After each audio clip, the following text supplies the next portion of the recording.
My name's Johnny Conran, and I'm managing partner and founder at Joseph Mews Property Group. And today I'm sitting with a great client of ours, Zach, who's going to tell us about his journey of investing with Joseph Mews. Zach, Jody, thank you very much for agreeing to do this. it's a We met pleasure. a couple of years ago now. Yeah, Yeah, almost 3 years back. almost 3 years back, and you invested with us in a property of ours with Yeah, Joseph Mews, and you kindly agreed to sit here and tell us, about your experience, which I think for our clients is really useful to hear it from yeah, somebody that is based overseas, hadn't been super familiar with the UK, or yeah. even Never visited UK. never visited the UK, Yeah. and that can be pretty scary. So, look, I think it's going to be really helpful for a lot of people to understand your process. So, as you said, you'd never even been to the UK before. No, actually not. I haven't been in the UK. Actually, I visited UK after the purchase, like 6 months ago.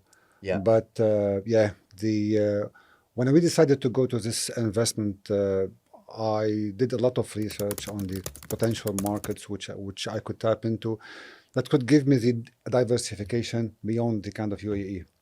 And the UK was the market number one, given that the fundamentals were very strong and the lag between the supply and the kind of demand, it was pretty much obvious across all the kind of reports. So this is a one. Two, the a GBP being a diversification yeah. from the USD.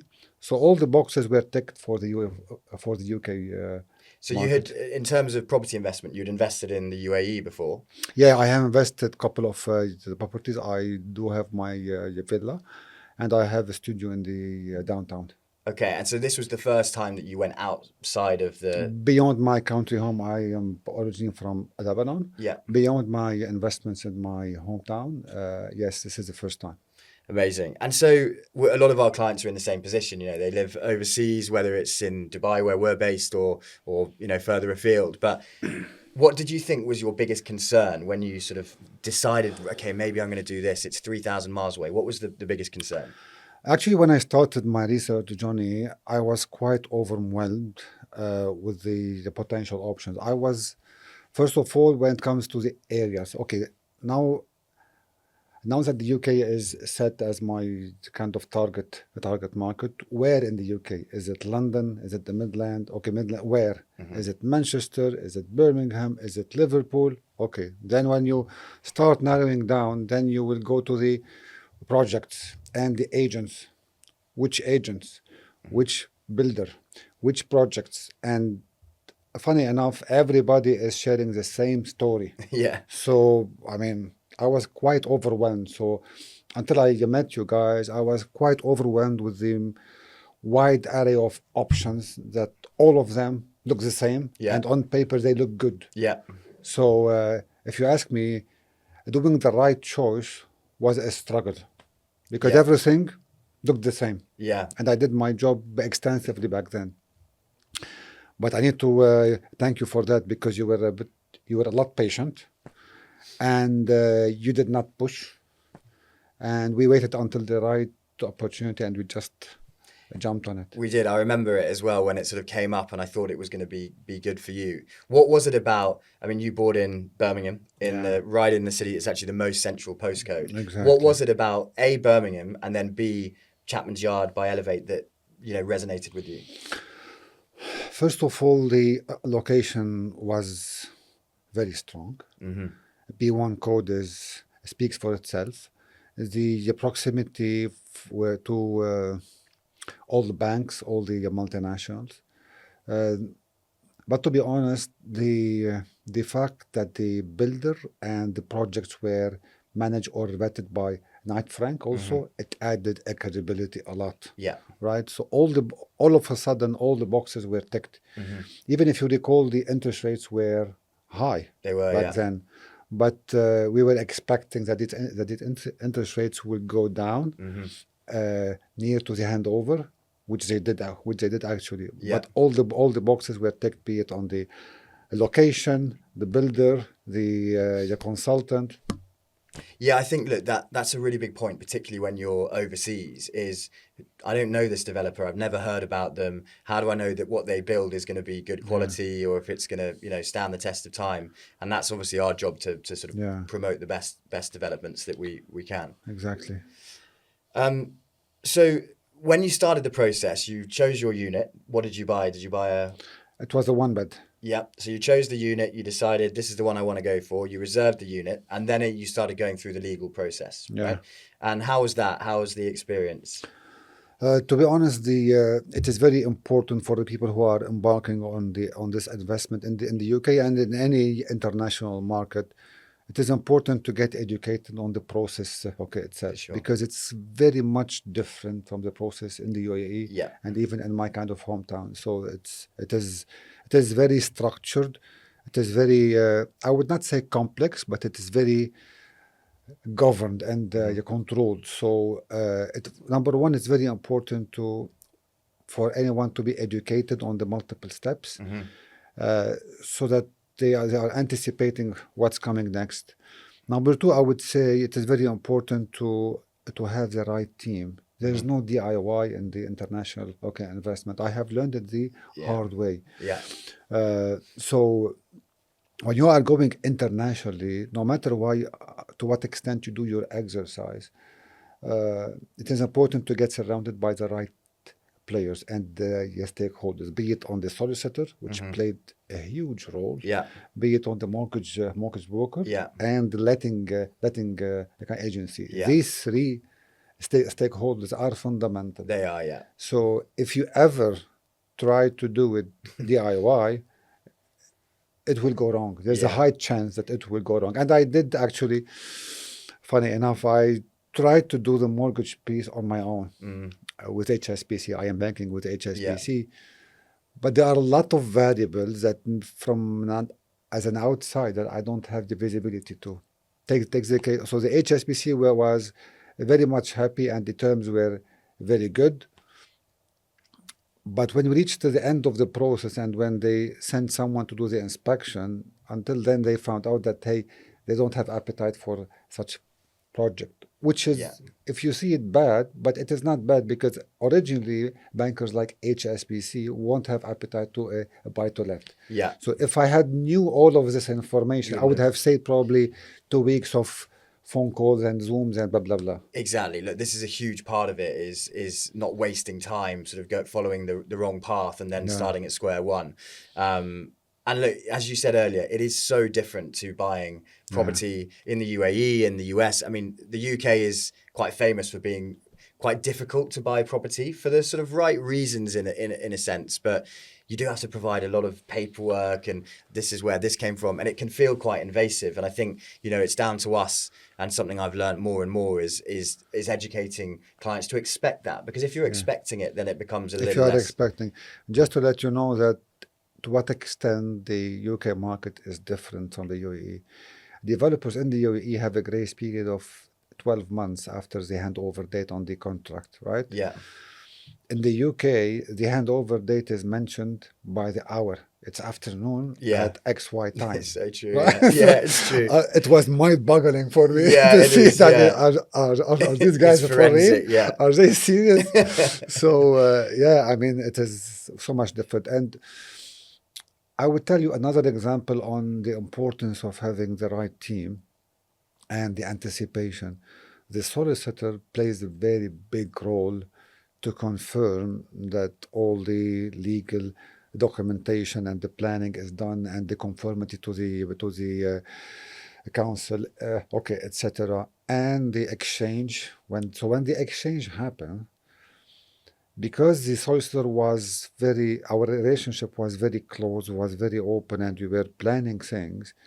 It was very comfortable for me. I was on a vacation in the US and I did the transfer of my deposit Hmm. in the US over the phone. Yeah. So I was so much comfortable Yeah. because we have done the diligence n number of times, right? So it gives a big level of comfort. Yeah, that's really good to hear. And I'm glad you brought that up, because it is important for us to remind our clients that this is the process and it is different to perhaps what you're used to, Yeah. to give peace of mind.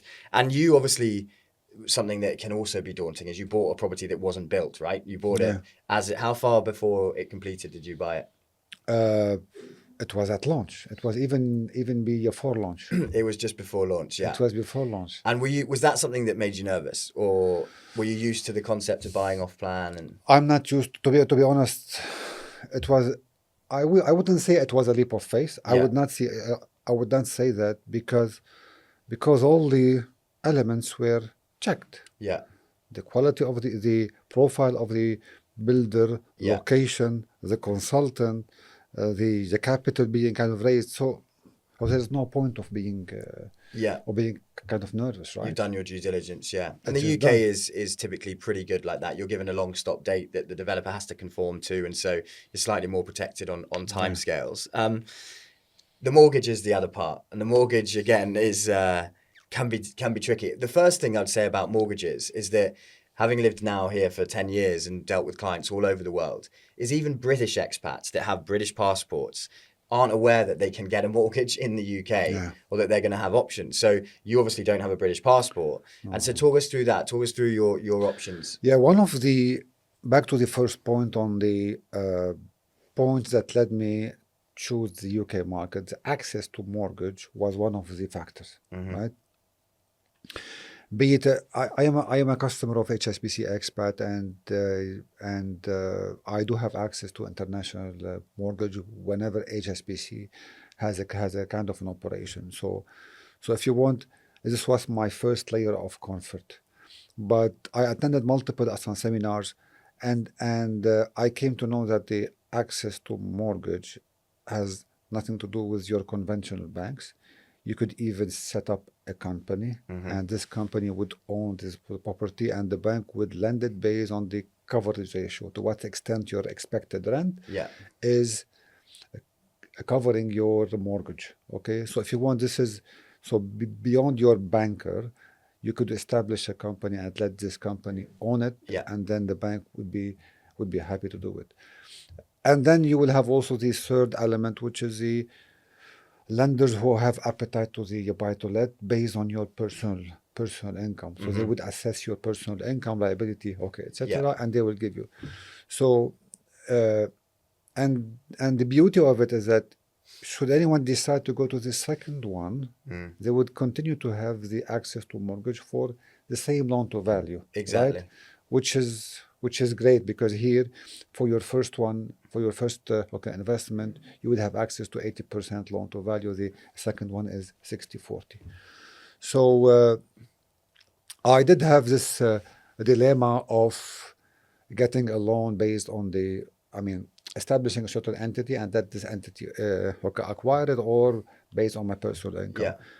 I believe, I believe once for the people who wants to build a large portfolio, it makes sense to establish an entity. But Yeah. if it's one or two, it doesn't make sense to do all of this Agreed. beyond the taxation, the tax benefit aspect of it also. Exactly, yeah. Yeah, buying in your own name, if you're only going to have a couple and you're not going to have other income in the UK, you sort of end up better from a tax Yeah. perspective. And so when you took the mortgage, what LTV, what percent mortgage did you get? 75%. 75, so you put down 20% and then you 25%. paid the other 5% on completion, right? Yes. Okay. And how was so you got the mortgage, and then how was the completion process, coming up to handing it over to sort of... Yeah, I need to say that, as I told you earlier, there are three stakeholders: the solicitor, the mortgage advisor, broker, and the letting agency. The letting agency played, in my case, a fundamental role. Why? Because when I was assessing whether to buy this unit or not, or to invest in this project or not, you were kind enough also to introduce me to the letting agent, even though I did not buy even. Mm-hmm. And he shared with me the potential rental for such a unit. And lucky enough, the project was a few meters away from his home, and he knows the builder very well, and he knows the kind of location. So he gave me a lot of comfort Yeah. on the expected rent for such a unit. Mm-hmm. And also he gave me comfort that the builder is very well known for the top-notch finishing. So the letting agent took over whenever the mortgage was kind of done. They took over when it comes to the inspection, when it comes to making sure that all the papers are required for me to be able to eligible to do the rental, Mm-hmm. and furnishing. Yeah. So their view on the furnishing is very important because It my is, yeah. perception on the furnishing is irrelevant, even if it's right or wrong, because he has the bigger say. He knows the rental market. Yeah. He knows the kind of demand needed. So, so his input on the, I, I had to blindly follow his input on the furniture, and I had to trust and blindly follow his input on the price point. Mm-hmm. He said, would you rather wait for a slightly higher rental income, or you would rather start now and make sure that the rental is covering The first your mortgage. mortgage? I said, I would rather start now. He said, I would then, in that case, we would need to set the kind of rent at 1.150. I said, go ahead. And probably I can say that after 10 days or 2 weeks, Done. done. And Amazing. also, one of the aspects how UK is very much different from the UAE and from my home country. You guys do the vetting for the Yeah. tenant. Yeah, yeah. So, so Yeah. the tenant has to submit his paper. Yeah. Do you accept me as a tenant? I know. Then I say yes. And when I say yes, they start the diligence process. Yeah. And they go and check if there's any credit issue. Yeah. I mean, amazing. I know. It's very different. It's so different to here. You provide the check and you're in. Yeah. In the UK, as you say, you have to provide, character reference, personal reference, yeah. ex-landlord, who do you work for? What's your salary? It's and then it's up to you ultimately. You either say yes or no. So Yeah. so yeah, it's definitely a different model. But you've had somebody, move in within 10 days. And how's the management been in the process from the letting agent? It's hands-free. Yeah, perfect. It's To good be to extreme hands-free. Their responsiveness was super fast. They were the kind enough to advise me on what to do. And as I said, it was completely hands-free. Amazing. Completely hands-free. Look, that's obviously how we promote these things, and we try and be realistic, but also sort of, help our clients know that we are going to introduce you to the right partners along the way. Yeah. Nothing is ever fully perfect and stress-free, but, you can, as you say, trying to do it yourself can end up in, It failed. I tried it and it simply failed. Yeah. Imagine that I want to try to find a tenant. What's the Yeah. process? Yeah. I mean, you don't know. Exactly. You don't know. Exactly. You don't live there. You don't know the rules. You know nothing.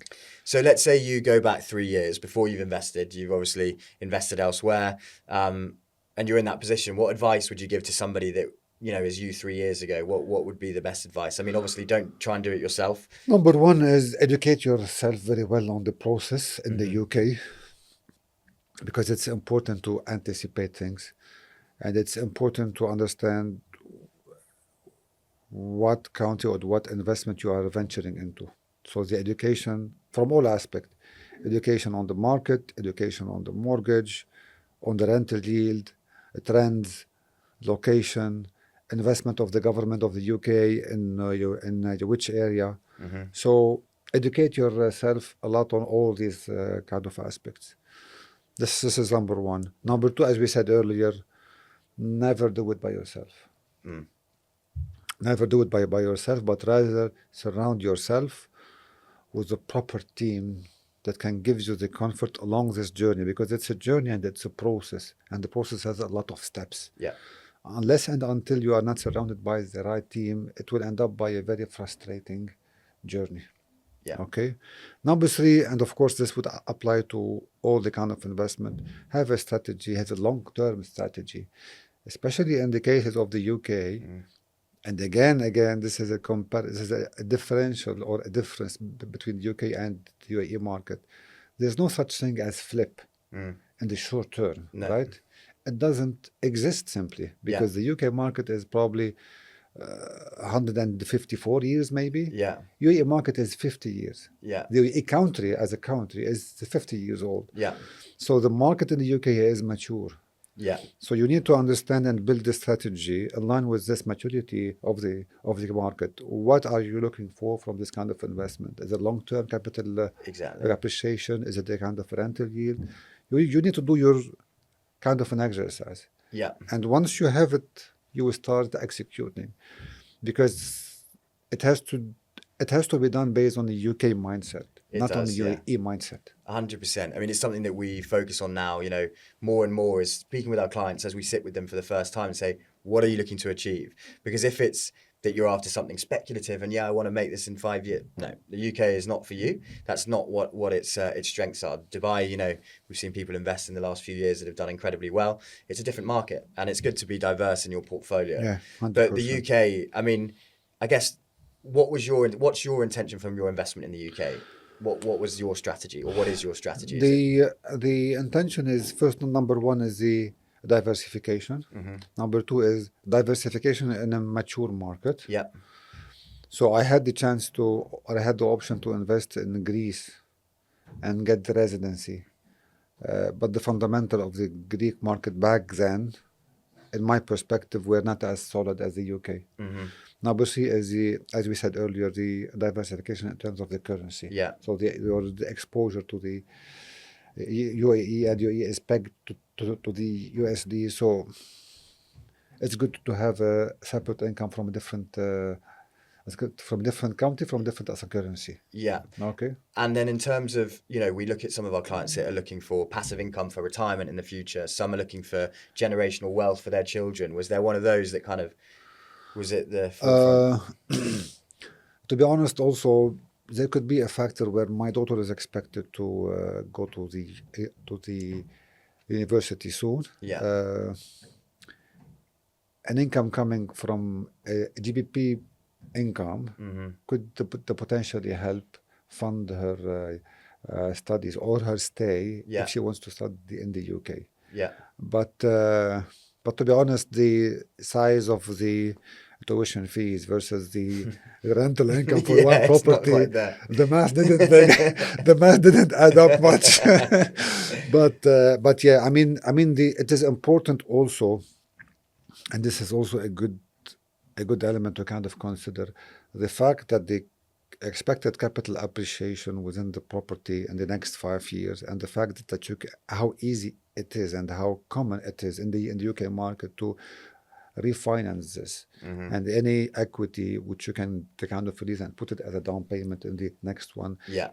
You are not only jumping into the property ladder into the UK, but probably you are also having a certain vehicle that allows you to build a portfolio with more or less limited equity. Exactly. It's a really good point, that, and it's something that, I've just done myself, having removed equity from a property completed in 2021, £180,000 I paid for a one bed, got it valued by HSBC last year, £230,000, took out the 50,000 and I put it down as a deposit on a property. So, and that's part of our job as well, is to help, one property can lead, as you say, as a vehicle into growing substantial portfolios that for the future are great for both you and the family. So look, I think we've covered most of it there. I mean, thank you so much for, it's a pleasure, John. Telling your experience. Thank you so much. You were very patient, a professional also. Thank you so much. And it was a pleasure actually working. I really appreciate that. Thank you very much, Zakhia. Thanks for coming in. It's a pleasure. Thank you so much. Bye-bye.